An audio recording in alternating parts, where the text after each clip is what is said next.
Hello, my name is Katie McGuire, a Special Education Instructional Supervisor at PA Cyber.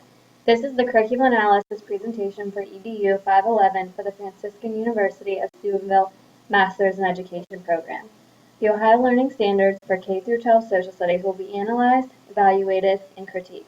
I will review the foundation, organization, content, and assessment of the selected curriculum. In 2010, the state of Ohio implemented the Common Core Learning Standards. Because of this, curriculum has been adopted by the State Board of Education to align with the new Common Core standards. The new standards were created to communicate the most essential concepts and skills, be more manageable for teachers, create a greater depth of understanding for students, align to the needs of students in the 21st century, create a course syllabus for each course, and show a clear progression of content from grade to grade. The standards for high school contain 6 high school social studies courses. They are American History, Modern World History, American Government, Economics, Contemporary World Issues, and World Geography. I chose to analyze the model curricula of contemporary world issues. Its purpose is to have students become aware of global interactions among nations and regions that affect all of humanity. Addressing global issues helps students to reflect historical influences and multiple perspectives. Students can impact these global issues through service learning and senior projects. The curriculum is aligned with the standards. In the model curriculum, there are themes, topics, and content statements.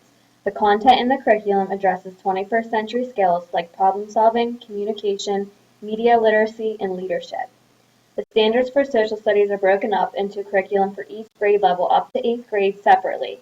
After this, there is a course for the American History, Modern World History, American Government, Economics, Contemporary World Issues, and World Geography. Contemporary World Issues addresses the dynamics of global interaction among nations. The curriculum is thematic topic sequencing. Within the curriculum, there is a topic, then content statement for each of those topics. The curriculum design seems to focus on societal issues. The students engage in activities that help them to solve problems that face global issues. There is a variety of assessment and instructional strategies presented in the curriculum. There is no scope and sequence with previous or future curriculum. The class course can be taken at any time in a student's high school career.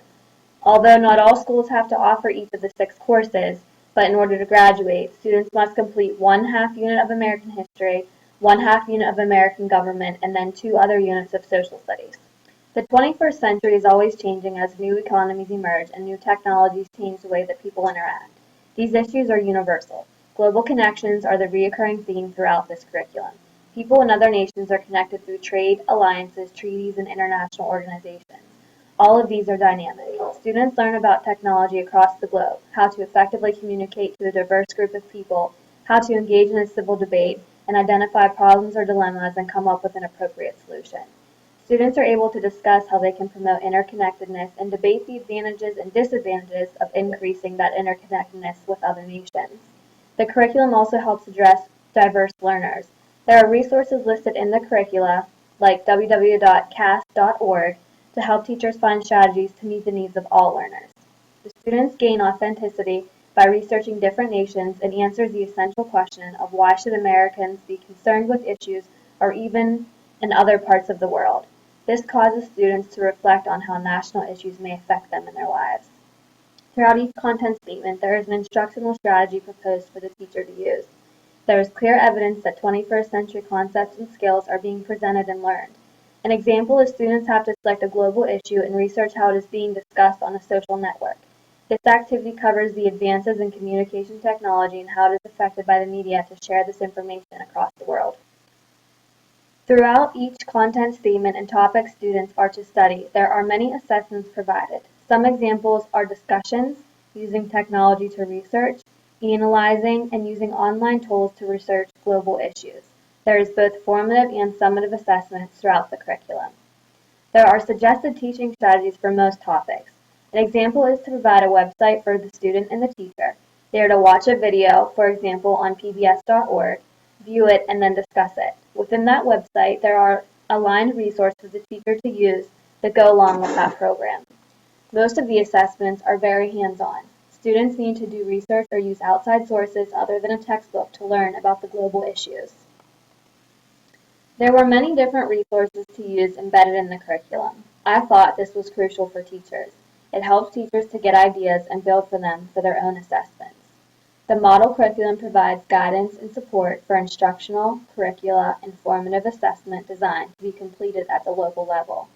The model curriculum in social studies includes content elaborations, expectations for learning, instructional strategies and resources, differentiated instruction, connections, and essential questions. I like that the curriculum uses activities that involve social media. So many students are signed up for one or another, like Facebook or MySpace or Twitter. So this helps to keep students' interest. I think it's important as teachers that we learn how to use the same social media that our students are using so that we can help promote interest in their learning. My criticism to the standards is there's no rubric for any assessments, and there's no evidence of career opportunities. With such a competitive employment going on crisis right now with the economy, I think it's important to help students understand how they can connect this to maybe a job after high school. Yes, the curriculum talks about how important communication is, but they don't have the content statements and assessment aligned in a way that would help the students understand why this is important for life after high school in the competitive economy. Overall, I thought that the standards in the curriculum were mapped out very well. I personally like it better than the PA standards, so hopefully PA will adopt a curriculum and Common Core standards like this in the future. For the project, the resources that I used were the Ohio Department of Education website. I researched all of the different curriculums and opened the PDFs. I also used the frequently asked questions page to get the graphics.